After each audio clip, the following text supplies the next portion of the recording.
how old I am, okay?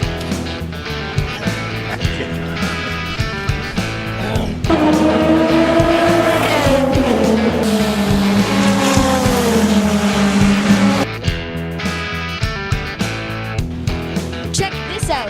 It's an Oculus, and here is Ric Peterson, the founder of Oculus. How are you, Ric? I'm always good when I'm at a racetrack. So, what does Oculus and having a race car team do with each other? Oculus is my business, so that I can make money to afford to go racing.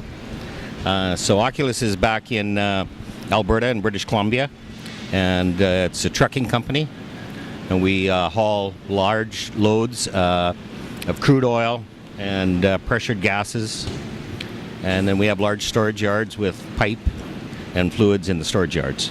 All right, cool.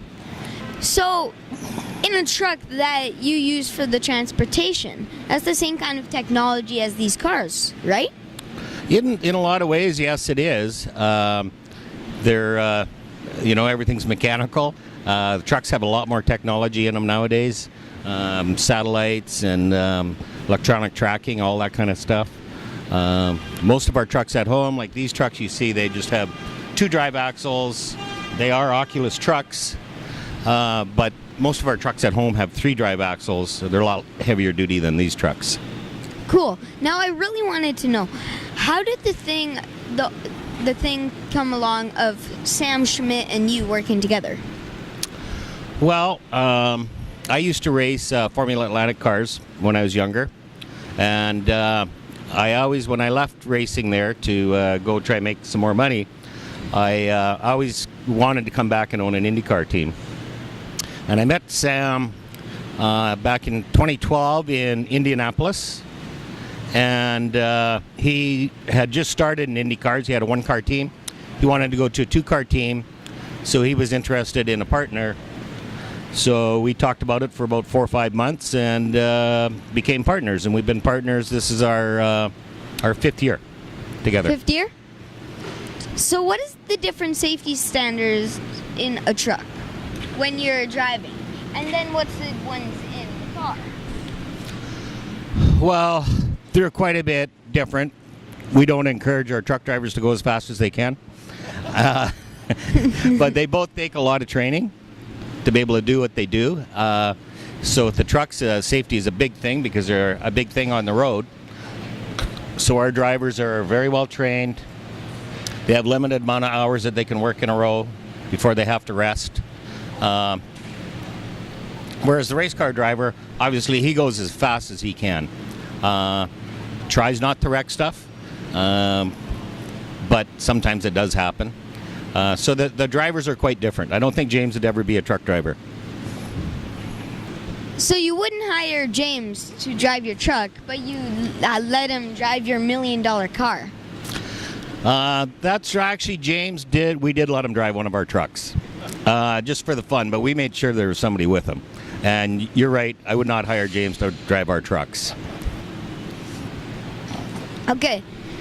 Now, you're in the oil industry, but what do you think about gas and electric in a car? Well, I actually had a car that was part electric. I like them when they're combined, but I'm not a fan of straight electric cars.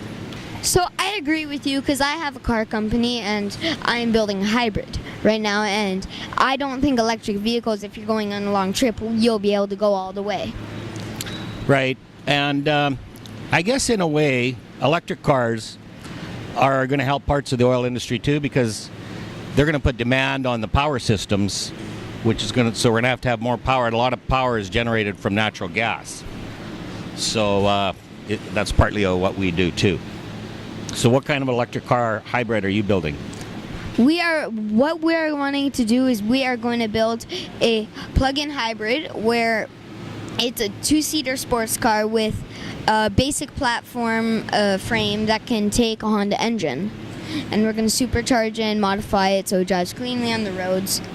And that's what we're going to do for that. And what we're going to do is we're going to make it so that it can go hopefully as fast as some of these cars here.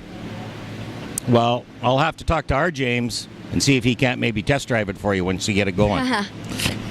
You're a very successful Canadian businessman, but what would you tell me as a starter in the business for cars and stuff? What would you tell me as words for advice? I guess just be persistent, stay at it, try not to get too distracted, try not to do too many things at once, and stick with it. It's going to be a lot of tough work for sure.